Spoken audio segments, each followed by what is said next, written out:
7 straight wins now for the Phoenix Suns. This one over Dallas, in Dallas, starting off a 7-game road trip. Luka played, too. I mean, we said this yesterday, Wolf, but this would not feel the same now that they've won if he hadn't played. You know, I'd obviously prefer the Suns win and he doesn't play to the Suns losing to Luka. We already had to deal with that on Christmas. But as Nurk said after the game last night, it's not Christmas anymore, which was a great quote. That was awesome right there. Big Nurk getting nasty as well. More on this as the show unfolds. Yeah, that was like one of those moments where like he was already part of the team, but now he's like really part of the team. Suns end up winning last night in a game, which I'll correct myself. They were down by 1 at halftime. I meant they were down by 11 with 5 minutes to go, but I'm apparently not awake, and so I don't know how to use words today. They were down by 11 with 5 minutes to go in the second quarter, though, and then started to come back then, and then just went off in the third quarter. I mean, they outscored Dallas 43-20 in the third quarter. And the start of the third quarter, it was like, hey, is Dallas, are they going to score again? Like, are the Suns just going to shut them out in the third quarter? It's not a one-man show, but, man, Devin Booker putting up 46 in that game last night. Like I said, it's that much more sweet when he does it against Luka. Yeah, and, once again, it's not like Book went out there in the third quarter and willed himself to score 22 points, based on earnings. He did not. You know what he did? He went out there with a clear understanding that he was going to give whatever he had. He was going to give it.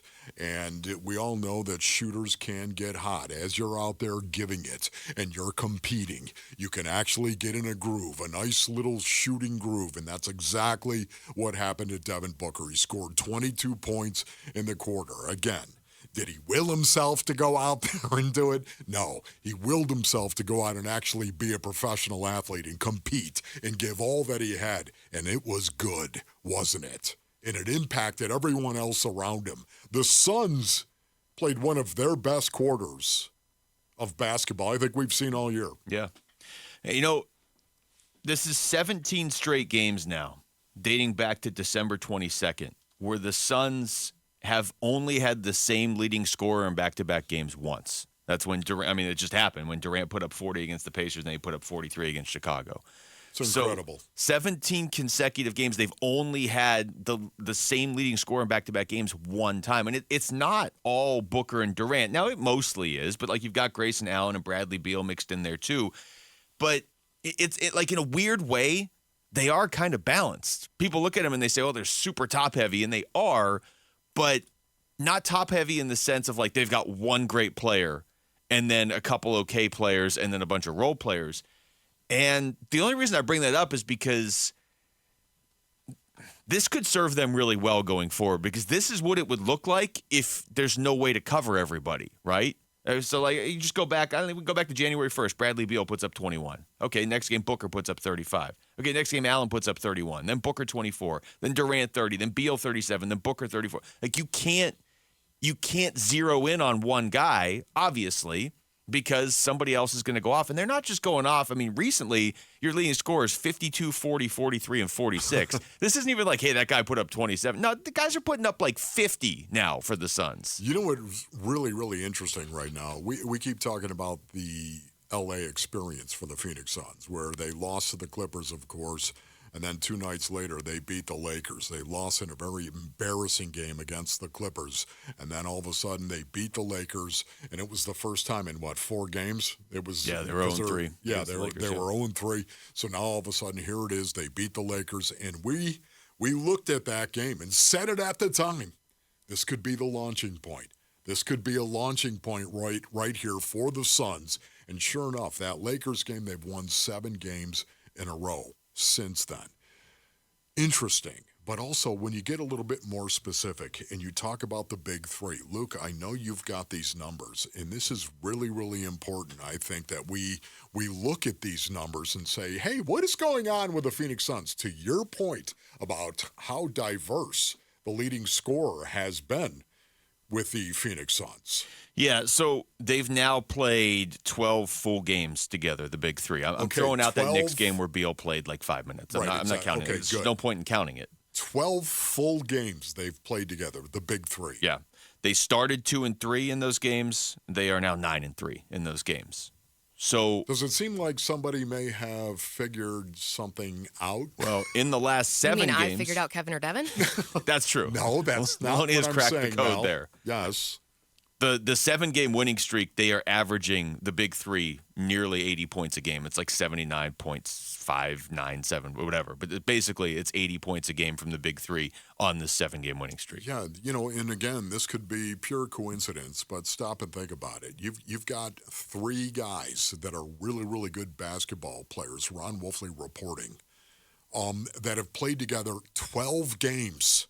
12. And they start 2-3, kind of up and down. What's going to happen here? Trying to figure out chemistry. Be patient. I keep telling you, Luke, be patient. Yes. Oh, no, you're always telling me to be patient. How patient is the way to play sports. The chemistry sports. is going to form. And then all of a sudden, after 5 games, 2-3, up and down, yin and yang, suddenly they rip off 7 in a row. It seems like something might be clicking. Something might be settling in. Well, it was disjointed, too. I mean, like, in the moment, we were all getting impatient and wondering what was going on. And, like, okay, when they all start playing together, what, are they really just going to win every game? This might just simply be as basic as when these guys are healthy, they're going to start winning, because those first 5 games were spread out too. Like, it was December 13th, December 29th, You're right. New Year's Eve, but then January 7th. So when they were 2-3 with the big three, it wasn't like they were stringing a bunch of games together. It was, hey, we're going to play a game together, and then we're not going to play together for a week and a half. Once they started playing together, now they've won 7 in a row. Yeah, and now it's really interesting as well that in this 7-game win streak they've got going on, they were down 16, they were down 22, and they were down 23 and came back and won all of those games. Think about that. It's kind of like, okay, more exposure. Okay, hey, we're going to have some hiccups as we continue to get this chemistry together, but would that explain some of the reasons why they were down 22 and why they were down 23 and 16 and yet came back in every one of those games and won them? I don't know. This is Frank Vogel talking about Booker after the game last night in Dallas. Well, I think that the rhythm of getting stops and getting some looks in transition, and he just had a determination, with this matchup. I think that he wanted to have a big game. Didn't happen for him in the first half, but really got going in that third quarter. The rhythm. Did you hear that? The rhythm. Once again, the rhythm, man. Is it possible? It explains why they got down by 22, why they got down by 23, why they got down by 16. Just the rhythm was off. Yeah, by the way, they can stop doing that. You know what I mean?